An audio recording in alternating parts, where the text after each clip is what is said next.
Thanks, Clint. And well, thanks to all the storytellers. Before I introduce our last one for the evening, thanks to all of you for coming. And this thing sold out in a couple days. So I saw Warren Hancock here earlier with Beartooth, Moose's Tooth, and I think maybe we'll think about in the future a bigger venue and maybe doing something like this again. It's been a lot of fun. So our final guest, final speaker tonight, I got to know Kikkan when she was just setting out on her Olympic ski career. She was barely 20 years old, and I think at that time we both started serving on the Healthy Futures Advisory Board. It would have been totally understandable if she wasn't focused on community service at that point.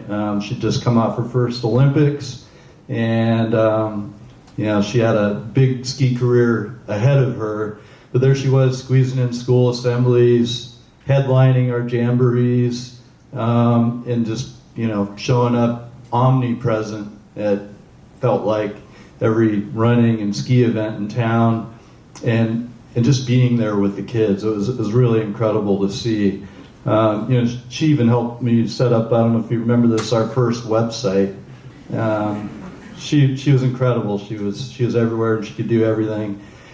She became the Healthy Futures ambassador with Bonnie Sosa way back at the beginning. She really stuck with that role for a good 15 years, and that saw her through five Olympics, 3 World Cup Crystal Globes. She also became a mother during that time and survived cancer. And through all that, every time she came back to town, she always checked in. Hey, what can I do to help? You got something going on? Got a race? Can I come hand out some medals, see the kids? So, when we're here celebrating Healthy Futures, we have to think about Kikkan right there from the beginning.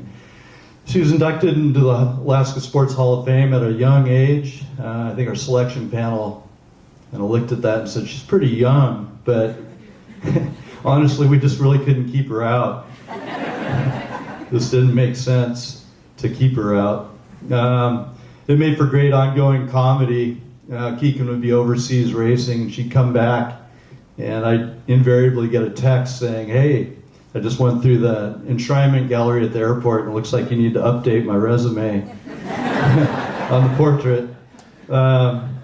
When she won the Olympic gold, she obviously did not need to send me a text.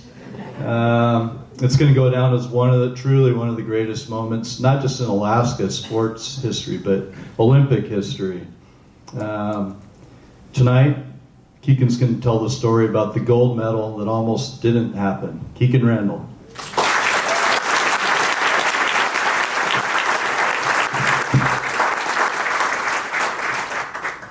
Thank you for that. So I can still picture that moment. Stepping up on that podium, feeling the weight of the medal around my neck, standing with my teammate as we watched that American flag be raised, singing the national anthem, looking out and seeing our family and teammates in the audience. Man, it was just the most incredible feeling of pride and satisfaction. But also for me, a reflection of how close I'd come to not playing a part in that Olympic story. So rewind a month before the 2018 Olympics. While all of my teammates are out racing on the World Cup, and crushing it, by the way, and finalizing their Olympic prep, I was holed up in an apartment in Switzerland, dealing with a stress fracture in my foot. Too painful to skate or stride, I had resorted to double poling with the laces of my boots completely open. I was running around trying to line up physical therapy in broken English, and I was going to the community pool at night and aqua jogging while all the kids jumped over me off the diving board. It took all my energy not to completely freak out that I was maybe going to miss my 5th and final Olympic team. But as panicked as I was, this feeling was strangely familiar, because I'd actually had a few points in my career where I had dealt with injury or sickness with a short timeline to a major goal. Like my sophomore year of cross country, when I'd broken my collarbone a week into the season, and then 8 months later, broke my back in a freak skiing accident a week into track season. Through those experiences, the support team that had come around me had taught me how to focus on the things that I could control, encouraged me to stay positive, and helped me learn to be patient in the face of slow progress.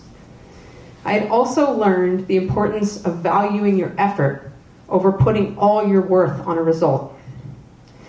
When I had had a spectacular flop in the 2014 Olympic sprint, when I had been eliminated in the quarterfinals instead of chasing for the gold that everyone thought I was capable of, it was that support team and my community that helped me remember that as long as I gave it my best, no matter what, life was going to be okay and the effort was still worth it. So as I pondered the reality that I might not make this team, it was those experiences, and I think my Alaskan upbringing, that helped me keep a level head and pour my laser focus into aqua jogging as good as I possibly could. 3 weeks before the games, the US ski team doctor clears me to ski. My foot still hurts a lot, but he's convinced I'm not going to do any permanent damage. So we smothered my foot with lidocaine cream. I put back in that boot. And I prepare myself mentally to endure whatever I have to if I get a chance to race. But I'm also equally prepared to be on the sidelines cheering on my teammates. Thankfully, I get named to the Olympic team because of some early season results, but I'm not guaranteed any starts. The day before the opening ceremonies, I get the word that I'm going to be in the 15K skiathlon. Not my best event. But hey, it's a chance. Then 5K into the race, things go off the rails. I'm dangling near the back of the pack, and the thought enters my mind, this might be the end.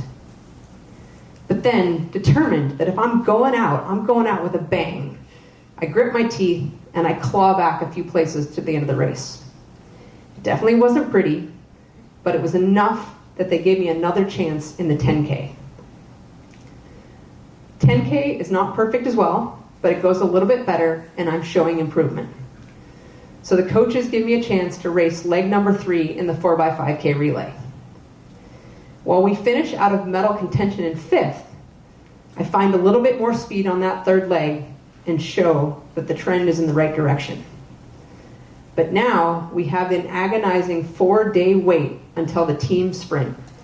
The event our entire women's team had been looking forward to and working towards for the last 4 years, knowing that only 2 women would be on that team, meaning the coaches had an impossible choice.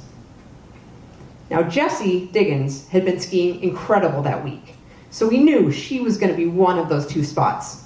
But that final spot was between the other 7 of us.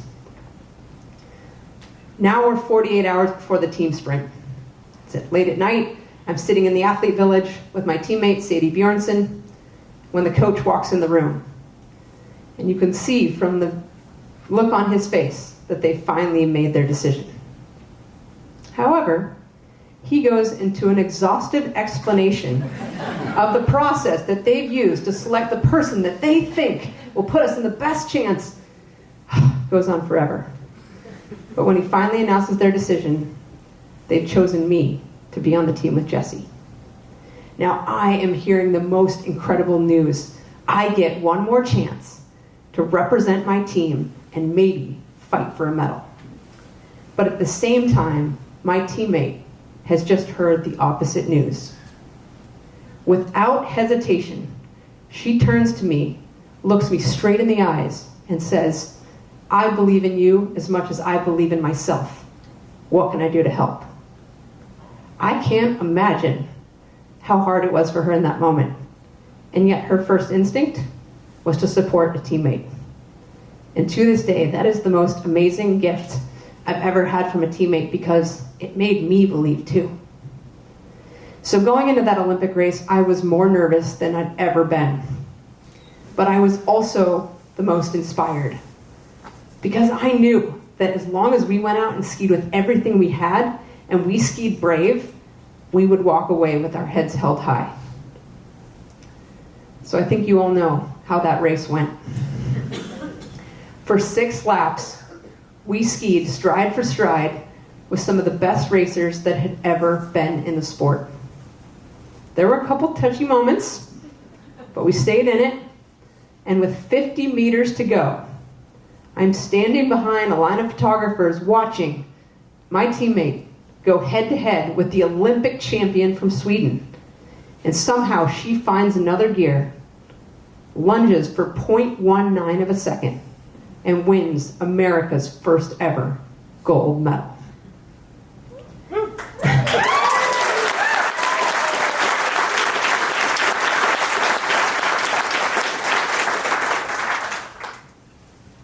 I was completely unprepared for that moment in the finish when we got to celebrate this incredible accomplishment with our team.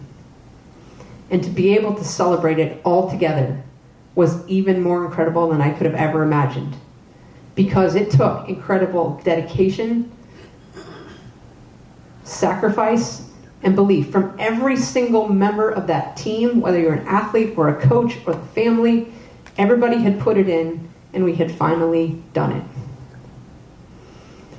Now, I also got the chance to come back and celebrate this medal with Alaska.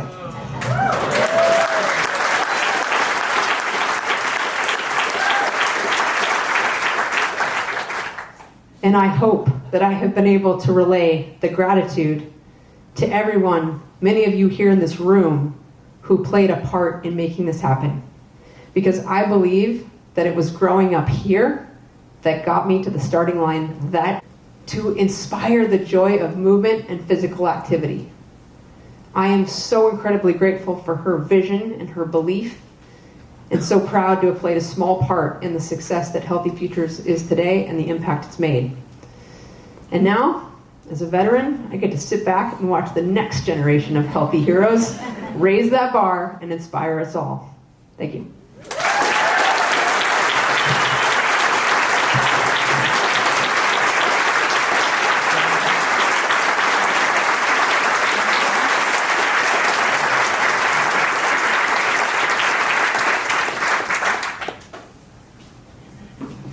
Thanks again, everyone. I think Steve's going to say a couple closing comments. Well, thanks to Healthy Futures and Matthias and Harlow for recruiting this this great just cast of storytellers. Let's give them another hand, please.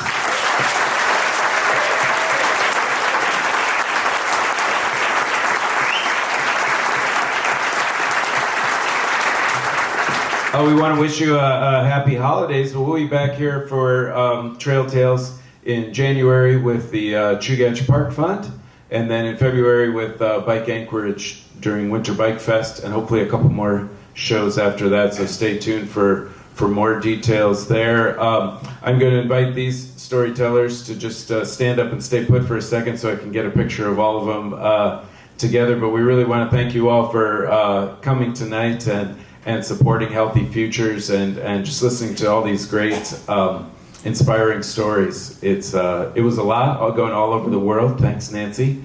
And just really, really fun. And so I'm grateful to Harlow and Matthias and all the Healthy Futures folks for putting together such a great show tonight. And we'll see you at the next Trail Tales. Thanks very much.